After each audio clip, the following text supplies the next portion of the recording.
کی منہ توڑ جواب دے دیا گیا۔ اب پاکستان ذمہ دار ریاست کا مظاہرہ کرتے ہوئے اگر بھارت کی جانب سے کوئی کارروائی نہیں کی جاتی تو پاکستان نہیں کرے گا، لیکن اگر کوئی غلطی کی بھارت نے تو پھر بھگتنا ہوگا ایک بار پھر۔ لیکن یہ رانا ثناءاللہ صاحب کی ایک رائے ہو سکتی ہے، لیکن اگر آپ جو نیشنل سیکورٹی کمیٹی کی میٹنگ کے بعد جو اعلامیہ جاری ہوا ہے اس کو اگر آپ غور سے پڑھیں تو اس اعلامیے میں بڑے واضح الفاظ میں جو سب سے اہم چیز ہے وہ، اب میں ساری کی ساری تو نہیں پڑھ کے آپ کو سنا سکتا، لیکن اس میں جو سب سے اہم چیز ہے وہ یہ ہے کہ انہوں نے جو یو این چارٹر کا آرٹیکل 51 ہے اس کا ذکر کیا ہے، اور اس کے بعد وہ کہتے ہیں جی کہ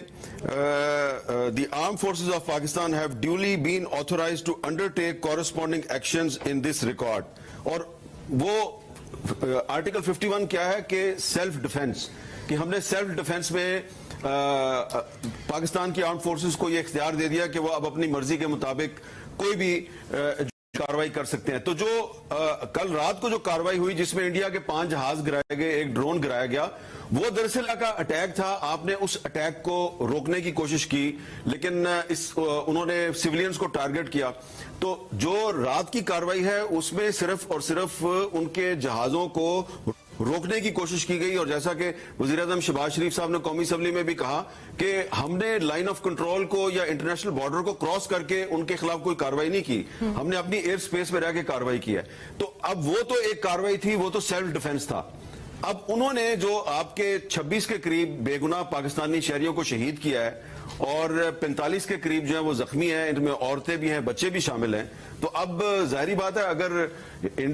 انڈیا نے جو پہلگام میں جو 26 لوگ مارے گئے اور جن کے مارے جانے میں پاکستان کا کوئی ہاتھ نہیں تھا اور ایک جھوٹے الزام کی بنیاد پہ اس نے حملہ کر دیا، تو آپ کے پاس تو ایویڈنس ہے، انڈیا کے پاس تو ایویڈنس نہیں تھی۔ آپ نے تو اپنی ایویڈنس آج انٹرنیشنل میڈیا کو دکھا دیا کہ عورتوں اور بچوں کو مارا ہے، تو اب ان کا بدلہ تو آپ نے لینا ہے۔ تو وہ بدلہ لینے کے لیے آپ کچھ بھی کر سکتے ہیں، اور یو این چارٹر کا آرٹیکل 51 جو ہے وہ آپ کو اس کا